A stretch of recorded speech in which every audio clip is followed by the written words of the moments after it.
జై ఇన్సాన్ వర్ధిల్లాలి మూఢనమ్మకాల నిర్మూలన ఉద్యమం వర్ధిల్లాలి మహనీయుల ఆలోచన విధానం కొనసాగిద్దాం మహనీయుల ఆలోచన విధానాన్ని వర్ధిల్లాలి పూలే పెరియార్ అంబేద్కర్ భగత్ సింగ్ ల ఆలోచన విధానం జై భీమ్ జై ఇన్సాన్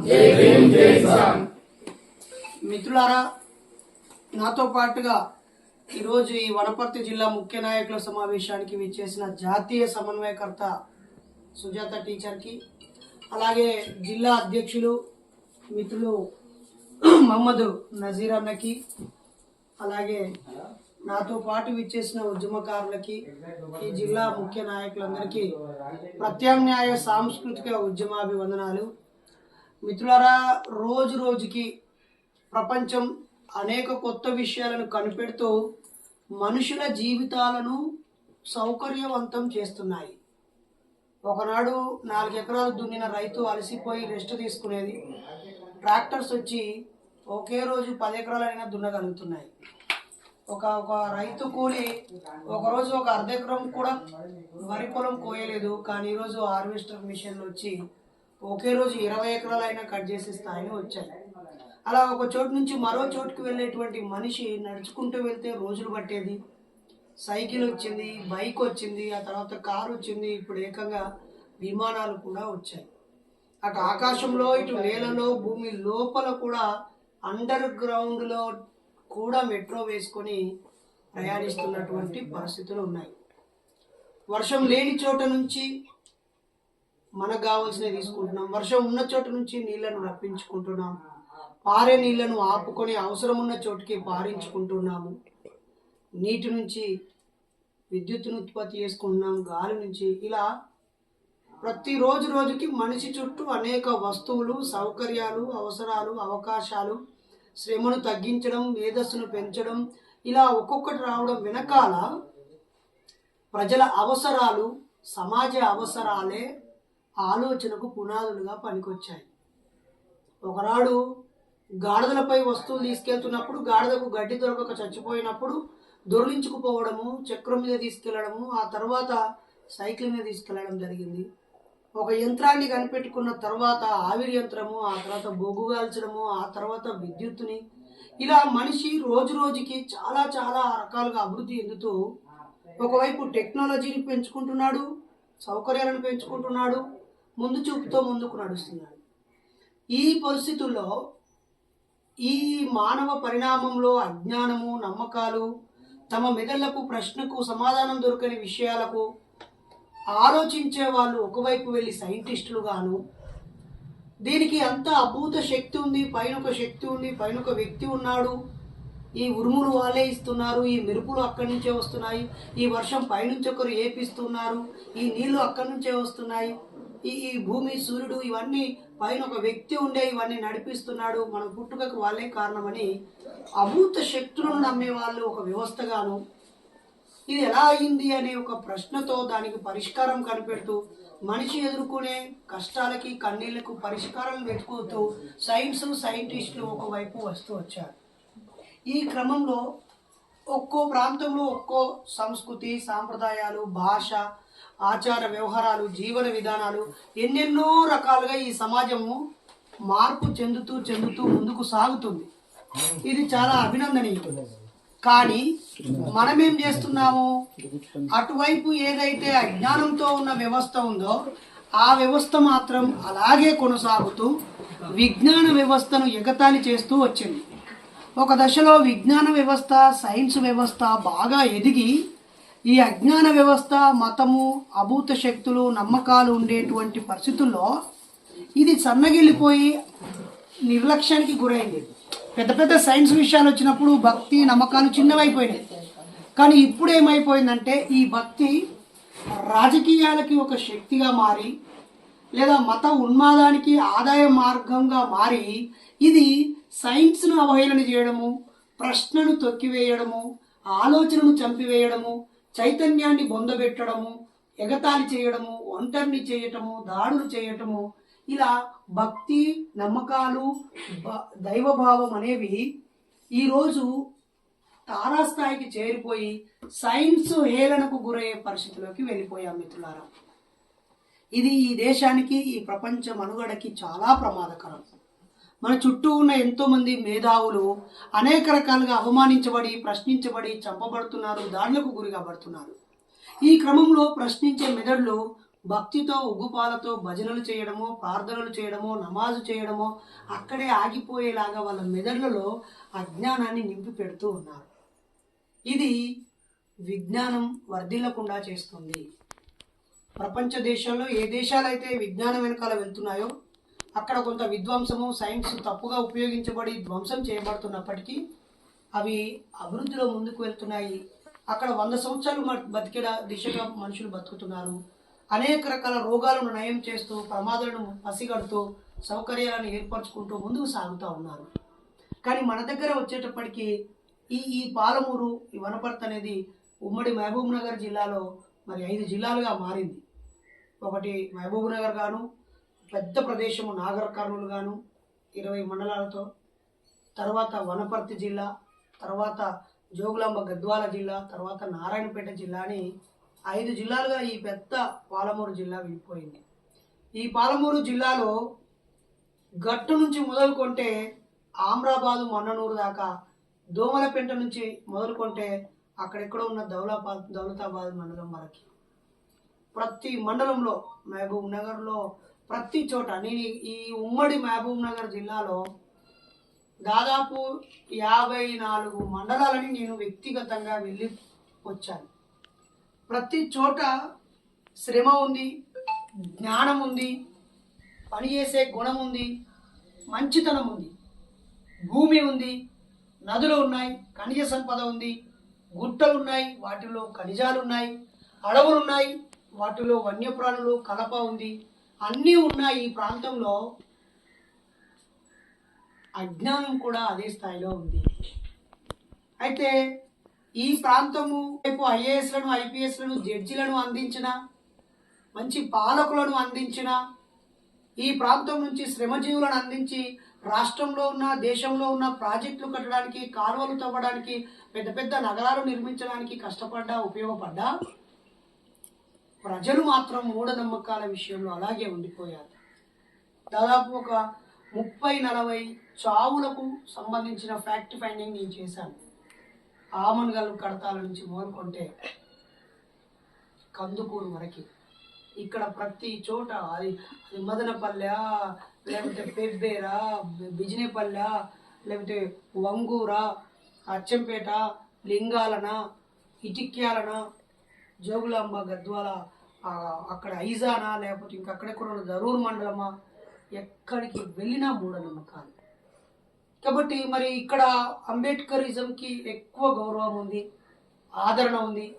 రిజర్వ్డ్ కాన్స్టిట్యున్సీ నియోజకవర్గం నాగర్ కర్నూలు కూడా ఉంది. అంబేద్కర్ జాతరను 30 సంవత్సరాలుగా మహబూబ్ నగర్ కేంద్రంగా జరుపుతూనే ఉన్నారు. ఇక్కడ ఎంతోమంది మేధావులు, విద్యావంతులు పునాదులు వేశారు. చాలా సంతోషం. ఇక్కడ ఎర్రటి జెండాలు రెపరెపలాడాయి. ప్రాణాలను తృణప్రాయంగా వదిలేసి గన్నుబట్టిన అమరవీరులు ఉన్నారు.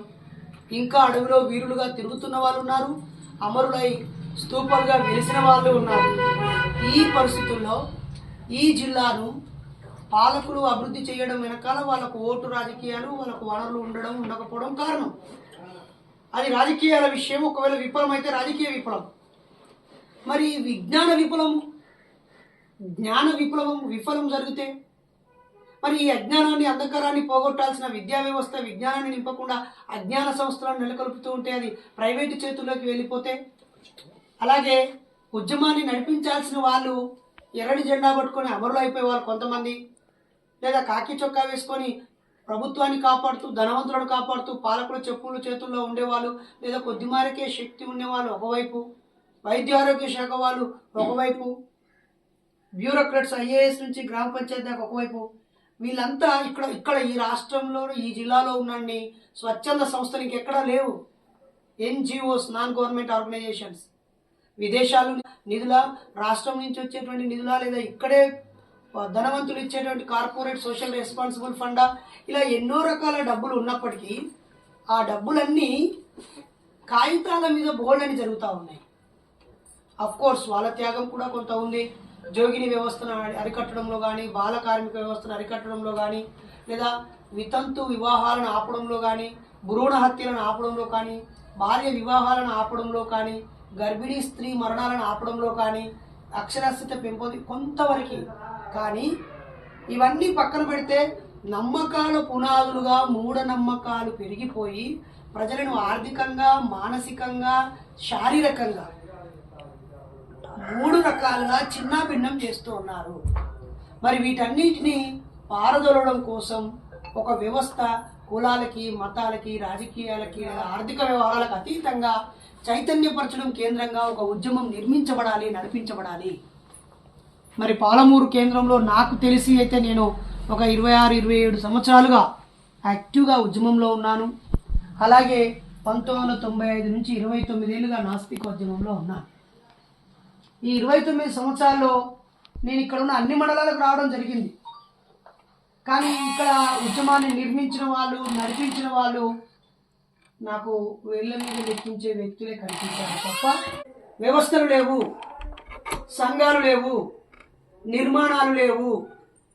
ఈ పరిస్థితుల్లో దీన్ని ఒక పెద్దన్న పాత్ర పోషించాల్సిన అవసరం ఉంది కదా. కొంతమంది పనిచేస్తున్నారు, ఎమ్మెల్యేలు అవుతున్నారు, మంత్రులు అవుతున్నారు, అభినందన. మరి ఈ పరిస్థితుల్లో ఎవరు చేయాలి? ఒక ఎన్జిఓస్లో ఉపాధ్యాయుడిగా పనిచేసినటువంటి స్వామిగౌడ్ గారు ఉద్యమం వచ్చింది, పనిచేసిండు, ఆయన ఒక ఎమ్మెల్యేగా గెలిచిండు, మంత్రిగా కూడా పనిచేసిండు. లేదా కష్టపడి తనకు తాను చదువుకొని ఉద్యోగం చేసిండు, ఒక 25 ఏళ్ళు, ఒక ఐజీ దాకా పనిచేసిండు, డీజీపీ వచ్చే పదవిని కూడా రాజీనామా చేసి రాజకీయాల్లోకి వచ్చాడు. ఒక ఎమ్మెల్యేనో ఎంపీనో కావాలని ఒక ఆర్ఎస్ ప్రవీణ్ సార్ లాంటి వాళ్ళు పనిచేస్తున్నారు. లేదా ఇక్కడ నుంచి ఒక అచ్చంపేట లింగాల అడవి గ్రామాల్లో పుట్టి పెరిగిన వ్యక్తి ఒక ప్రొఫెసర్ అయ్యాడు, ఉస్మానియా యూనివర్సిటీలో కాశీమన్న ఒక డిపార్ట్మెంట్కి హెడ్ అయ్యి ఎక్కడైనా ఉపన్యాసం చేయడానికి వెళ్తున్నాడు. ఇక్కడే ఒక టీచర్గా పనిచేసిన వ్యక్తి, తను మాటలని అక్షరాలుగా తీర్చిదిద్దినటువంటి వ్యక్తి గోరటి వెంకన్న లాంటి వ్యక్తి పుస్తకాలు రాశాడు, ప్రజలను చైతన్యం చేశాడు. తాను ఒక ఎమ్మెల్సీగా కూడా, ప్రజాప్రతినిధిగా కూడా తాను పెద్దల సభలో మాట్లాడే ఒక అర్హత సంపాదించాడు. ఒక దర్శనం మొగిలి లాంటి వారు పద్మశ్రీ అవార్డు తీసుకున్నారు. ఎంతో మంది, ఒకరు ఇద్దరు కాదు, నేను చాలా మంది పేర్లు చెప్పగలను ఈ ఉమ్మడి పాలమూరు జిల్లాలో. కానీ ఇప్పటి వరకు ఈ జిల్లాలో మూఢనమ్మకాలు అనే అంశం మీద పనిచేయడం కోసం జరిగిన వ్యవస్థలు అనుకున్నంత విజయం సాధించలేదు. మరి అది అలాగే వదిలేస్తే భార్యని, పిల్లలని, తల్లిని ఇక్కడ వదిలేసి పొట్ట చేత పట్టుకొని వెళ్ళినటువంటి ఈ ప్రాంతంలో ఉన్నటువంటి వ్యక్తి, ఆ కుర్మయ్యనో మధ్యలేటో ఇంకొక వ్యక్తో ఈ నుంచి పోయి ఎక్కడో పనిచేసి బొంబాయిలోనో, బంజారాహిల్స్లోనో, హైదరాబాద్లోనో, ఆడ సుచిత్రనో, ఎక్కడో నాగోల్ చౌరస్తాలనో ఎక్కడో పనిచేసి ఆడ బతికి కొన్ని డబ్బులు పట్టుకొని ఇక్కడికి వచ్చి ఏం చేసిండు? ఆ డబ్బులను తల్లి, భార్య, పిల్లలు, వీళ్ళ ముగ్గురికి సంబంధించినటువంటి భక్తి కోసమే పైసలు ఖర్చు పెట్టిండు. ఒక్కసారి ఆలోచించండి. పండగలు జరపడానికి, పబ్బాలు జరపడానికి, దేవుళ్ళకి వేయడానికి, కోయడానికి, పెట్టడానికి, వీటికే బోళ్ళని డబ్బులు ఖర్చు పెట్టిండు తప్ప ఈ పాలమూరు శ్రమజీవి సంపాదించిన డబ్బు ఎందుకు పొదుపు కాలేదు? తనను వ్యసనాల నుంచి బయటపడే వ్యవస్థ ఎందుకు విఫలమయ్యింది? ఎన్నో విద్యా సంస్థలు 50 ఏళ్ళుగా ఇక్కడ ప్రభుత్వ పాఠశాలలు లేవా? నాకు తెలిసి నేను 10 ఏళ్ల క్రితం ఇక్కడికి వచ్చినప్పుడు మొత్తం లింగాలలో 2 గవర్నమెంట్ హై స్కూల్ తెలుసా? లింగాల మొత్తం మండలంలో ఈ 36-40 గ్రామాలు, 20-30 తండాలలో 2 హై స్కూల్. నేను 15 ఏళ్ల క్రితం ఇక్కడికి వచ్చినప్పుడు. సరే, ఇప్పుడు స్కూల్ పెరిగినాయి కావచ్చు, గురుకులాలు పెరిగినాయి కావచ్చు, చాలా సంతోషం. గురుకుల పాఠశాలలు కూడా 2017 నాటికి ఇక్కడ కేవలం 4 చోట్లనే ఉండేది. జేపీ నగరు, లింగాల, అచ్చంపేట, మదనపల్లి. తర్వాత కొత్తగా ఇటిక్కేరళ వచ్చింది. అది కూడా ఆ రేకుల షెడ్లో నడిచింది. ఆ తర్వాత ఇప్పుడు ఆడ సొంత ప్లేస్ మారింది. ఇప్పుడు అన్నీ వచ్చినాయి. ప్రభుత్వాలు మారో, లేకపోతే ప్రవీణ్ సార్ కృషి వల్ల, ఎప్పుడో ఎస్ఆర్ శంకర్ అని వేసిన విత్తనాలతో ఇప్పుడు కొన్ని పెరిగినాయి కావచ్చు. అవి పక్కన పెట్టాలి. ఇన్ని సంవత్సరాలు ఉన్నాయి ఇక్కడ విద్యా వ్యవస్థలో. జ్ఞానాన్ని అందిస్తున్న విద్యా సంస్థలు మూఢతత్వాన్ని పోగొట్టడానికి ఎందుకు విఫలమైనాయి? ఇంతమంది జ్వరం వస్తే టాబ్లెట్లు వేయడానికి ఆశా వర్కర్లు ఉన్నారు, ఇంతమంది ప్రైమరీ హెల్త్ సెంటర్లు ఉన్నాయి, ఇన్ని ప్రభుత్వ ఆసుపత్రులు ఉన్నాయి. అయినా చేతులకి దారాలు పోవట్లేదు, కాళ్ళకు తాయెత్తులు పోవట్లేదు, మెడలో నిమ్మకాయలు పోవట్లేదు, జీడి గింజలు పోవట్లేదు. ఆఖరికి నిన్న ఒక పెళ్లికి పోతే ఆడు ఒక కవర్లో నిమ్మకాయ పెట్టి తీసి చూపిస్తాడు నాకు. ఇది ఎంత ఉపయోగపడుతుందో తెలుసా అని. ఈయన నీ ఎంబడి నిమ్మకాయ పెట్టుకున్నాక ఇదేం బతుకు? నీకు నీ ప్రాంతంలో ఉన్న చదువు వ్యవస్థ ఏమైంది? నీ ప్రాంతంలో ఉన్న ఆరోగ్య వ్యవస్థ ఏమైంది? నీ ప్రాంతంలో ఉన్న పోలీస్ వ్యవస్థ ఏమైంది? నీ ప్రాంతంలో ఉన్న బ్యూరోక్రాట్స్ వ్యవస్థ ఏమైంది? నీ ప్రాంతంలో ఉన్న ప్రజలను నడిపించే నాయకత్వం వహించే రాజకీయ నాయకులు ఏమైంది? ఇన్ని సంస్థలు వాళ్ళ పాత్రల్ని అవి నిర్వహించకపోవడం చాలా బాధాకరం. కాబట్టి మిత్రులారా, పెద్దలారా, మనమందరము బుద్ధిజీవులుగా, చైతన్యవంతులుగా, దేవుడు లేడనే క్లారిటీ వచ్చిన మనము, కులమతాలు ఉండొద్దనే క్లారిటీ వచ్చిన మనము, ఈ అజ్ఞానం అంధకారం వల్ల మన తోటి అన్నదమ్ములు, అక్క చెల్లెలు, ప్రజలు ఆర్థికంగా నష్టపోతున్నారు. డబ్బులు పొదుపు చేసి సంపాదించుకున్న డబ్బులు పోగొట్టుకుంటున్నారు. మానసికంగా టెన్షన్తో ఉంటున్నారు. అలాగే శారీరకంగా రోగాలు వస్తే టైంకు హాస్పిటల్కి వెళ్లకుండా రోగాలను పెంచుకొని ఆ తర్వాత చచ్చిపోతూ ఉన్నారు. మంత్రతంత్రాలని అనుమానంతో ఎటు వాళ్ళని చంపుకుంటూ ఉన్నారు. అనవసరమైన ప్రయాణాలు చేసి కొంచెంమంది చచ్చిపోతున్నారు. ప్రయాణం చేస్తూ చచ్చిపోతారు కావచ్చు, కానీ అనవసరమైన ప్రయాణం చేసి చచ్చిపోతా ఉన్నారు. నిన్నట్లైనా నేను చూశాను, మీ ప్రాంతంలో 50 కేజీల జొన్నల మొత్తం మత్తుకుని పోతాను ఆయన. అరే, మనిషి నడుచుకుంటూ పోతున్నా ఆడు వేసరికి పంగలు వాసుకపోయి కాలకు పొక్కులు వచ్చి వాడు వచ్చినాక 6 నెలల దాకా పనికిరాడు, దేనికి పనికిరాడు 6 నెలల తర్వాత. అలాంటిది 50 కేజీల బత్తి వేసుకుపోయే పరిస్థితి ఏంటి? భక్తి స్థాయి దాటిపోయి ప్రజలకు భ్రమలు కల్పించి భయపెట్టి పీడించే స్థాయికి భక్తి వెళ్ళిపోయింది. ధనవంతులేమో షో చేసుకోవడానికి టైంపాస్కు వాడుకుంటున్నారు. మధ్యతరగతి వాళ్ళేమో ఆ భక్తిని కాపాడడం కోసమే ఛిద్రమైపోతున్నారు. పేదవాళ్ళేమో అత్యాశతో వాళ్ళ బతుకులను ఆగం చేసుకుంటున్నారు. కాబట్టి మొదట్లో మనం మనలాంటి భావాలు ఉన్న వాళ్ళని సమీకరించుదాం. మొదటగా మనం తాగుడు బంద్ చేసి, చెడ్డ అలవాట్లు బంద్ చేసి, వృధా ఖర్చులు బంద్ చేసి, ఏ దేవుడు ఏ మతం పేరుతో పైసలు ఖర్చు పెట్టకుండా మన ఆనందం కోసం, పర్యటించడం కోసం, కుటుంబంలో కుటుంబ పండుగలు నిర్వహించుకుంటూ, మానవుల జయంతులు, వర్ధంతులు నిర్వహించుకుంటూ మనలో సంతోషాన్ని, మన ముఖానికి చిరునవ్వును అలంకారంగా ఇద్దాం. మన మైండ్కు రిలాక్స్ను, ఉల్లాసాన్ని, ఉత్తేజాన్ని ఇచ్చేటువంటి పర్యటనలు, విజ్ఞాన పర్యటనలు చేసుకుందాం, చారిత్రక పర్యటనలు చేసుకుందాం. మన శరీరాన్ని బలంగా, దృఢంగా, ఆరోగ్యంగా, ఆనందంగా ఉంచుకుందాం. మన కుటుంబాన్ని ఆర్థికంగా స్థిరంగా చేసుకుంటూ మన ఇంట్లో సంతోషాలు నింపుకుందాం. ఆ తర్వాత మన చుట్టూ ఇలాంటి వాళ్ళు ఎవరున్నారో వాళ్ళని సమీకరించుకుందాం. ఆ తర్వాత ఎట్లాగో ప్రభుత్వాలు సెలవు రోజులు ఇస్తుంటాయి, పండుగ సెలవులని, లేదా ఆదివారాలని సెలవులు ఉంటాయి. ఒక్కొక్కసారి అన్ సీజన్ ఉంటుంది. అలాంటి అన్ సీజన్లలో, ఆదివారాల్లో, పండుగ సెలవుల్లో ఈ మిగతా సమాజం దుబారా చేస్తున్నప్పుడు మనము విజ్ఞానాన్ని పంచుకునే కార్యక్రమాలు, మానవత్వాన్ని పంచుకునే కార్యక్రమాలు, మనలో మనం ఉల్లాసం, ఉత్తేజం నింపుకొని, మానవ సంబంధాలను పెంచుకొని, మనల్ని మనం మెరుగుపరుచుకొని, చెడును దూరం పెట్టుకొని తీర్చిదిద్దుకోవడానికి మనం వాడుకోవాల్సిన అవసరం ఉంది. అలా చేయకపోతే సారహీనంగా వెళ్ళిపోతుంది మన జీవితము, అజ్ఞానంతో నిండిపోతుంది మన జీవితము. కాబట్టి ఒక దీపం వెలుగుతూ చుట్టూ ఉన్న చీకటిని చీల్చివేస్తుంది తన శక్తి మేరకు. కాబట్టి మనం కూడా చైతన్యవంతులమైన మనం జ్ఞానాన్ని పంచుతూనే ఉండాలి. ఆ క్రమంలో మన చుట్టూ ఉన్న అజ్ఞానం మనల్ని కబలించి వేయాలని చూస్తుంది. దేవుడు లేడు అనగానే నేనే దాడి చేయాలని చూస్తుంది. దేవుడి గురించి నేను ఏమైనా రాయగానే విమర్శించి అవమానించాలని ప్రయత్నిస్తాను. నువ్వు ఏమి చేసినా తప్పే ఈ సమాజంలో. అసలు నీ ఆలోచన, నీ ప్రశ్న వాళ్ళ గుండెలు బాంబు వేసినట్టు అవుతాయి. కాబట్టి ఇలాంటి పరిస్థితుల్లో ఇండివిజువల్గా ఎవరికి వాళ్ళం నాస్తికులుగా ఉంటే నీకు మాత్రమే లాభం, నలుగురం కలిస్తే 10 మందికి లాభం.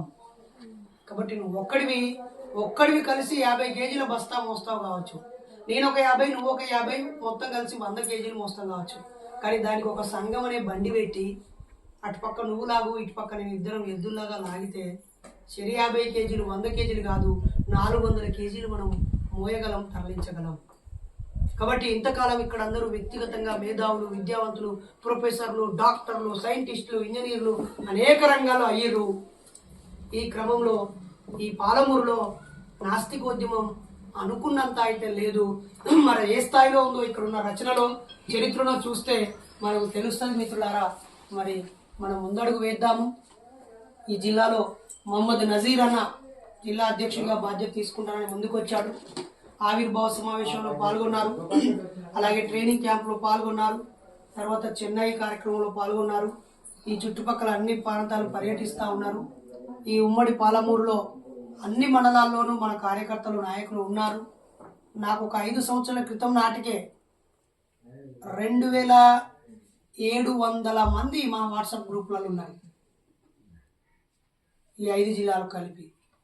ఒక్క వనపర్తి జిల్లాలోనే 260 మంది వ్యక్తులు నా యూట్యూబ్, వాట్సాప్, ఫేస్బుక్ కాంటాక్ట్ ద్వారా నాకు కనెక్ట్ అయ్యి నేను కూడా నాస్తికుణ్ణి సోదరా అన్న వాళ్ళు ఉన్నారు.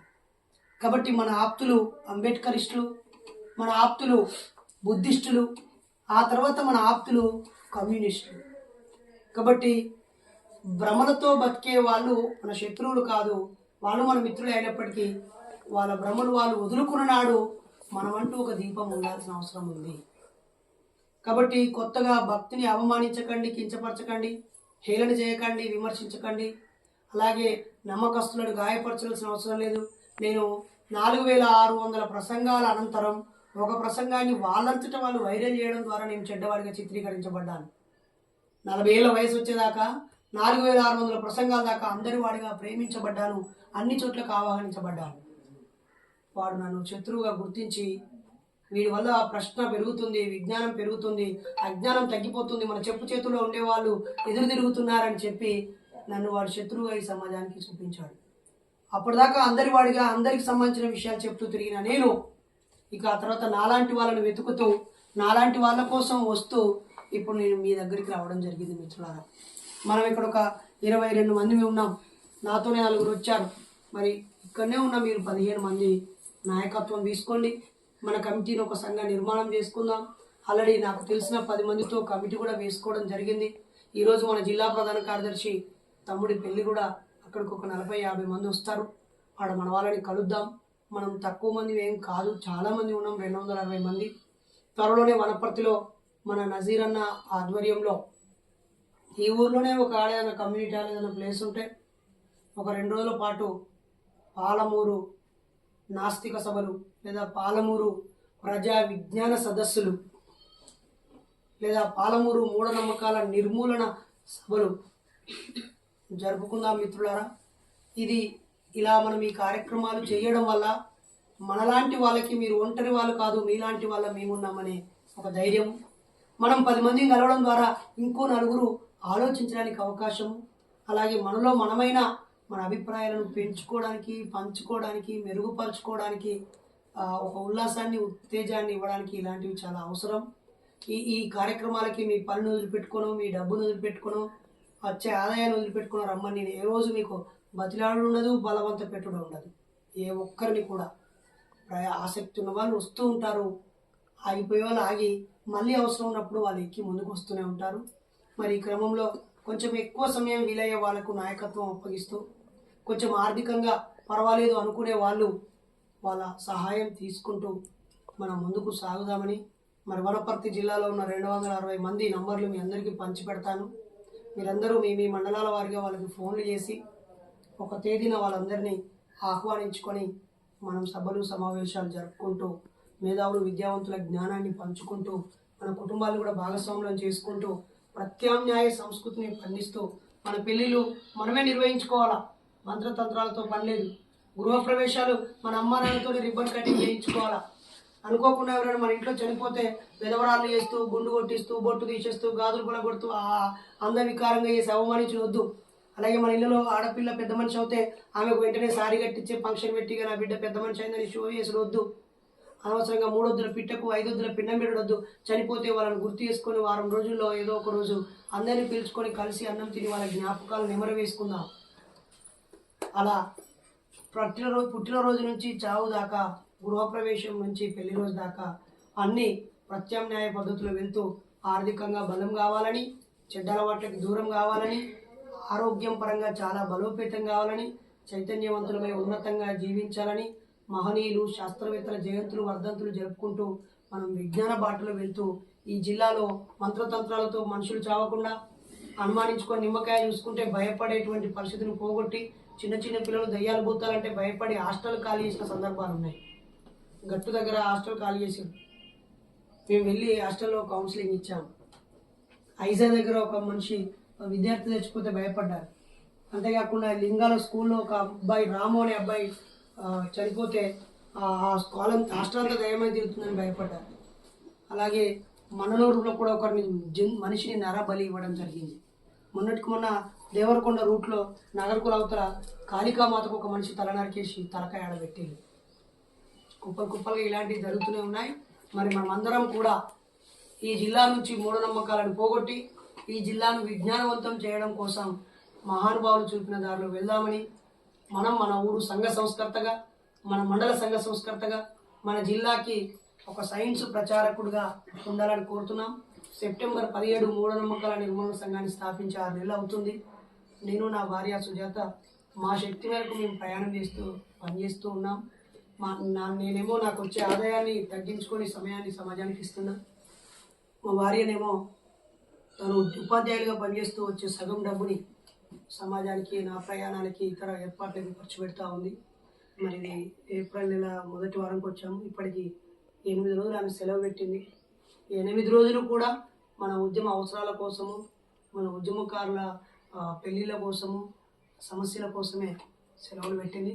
మేమిద్దరం మా శక్తి మేరకు, మా శక్తి ఉన్నంత వరకు పనిచేస్తామని, మీ అందరి ప్రేమను పొందుతూ కాపాడుకుంటామని, కలుషితం కామని, మా అవసరాల కోసం ఎవరిని బలి చేయమని సందర్భంగా కోరుతూ, మరి లోకేష్ పెళ్లి సందర్భంగా ఈ ఇంట్లో జరిగే ఈ సమావేశానికి నన్ను ఆహ్వానించిన నజీర్ అన్నకు, మరి జిల్లా ఇన్ఛార్జిగా ఉన్న బలరాం అన్నకు, అలాగే యాక్టివ్గా పనిచేస్తానని వచ్చేసిన మీకు, అలాగే పక్క జిల్లా అధ్యక్షుడు నాగరాజ్ అన్నకు, నిజామాబాద్ నాయకుడు రమేష్ అన్నకు, సిరిసిల్ల అచ్యుత్కి, తమ్ముడు శివకి, అందరికీ పేరు పేరున ఉద్యమ వందనాలు. జై భీమ్. జై భీమ్.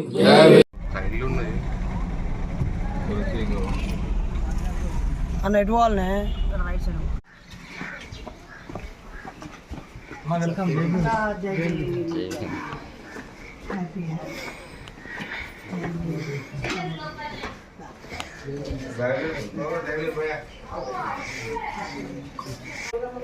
నువ్వు ఫోన్ ఇన్ టైం ఎత్తకపోవడం వల్ల మళ్ళీ ఏమంటాను సైలెంట్ లో పెట్టి ఇంకో పనులు ఉన్న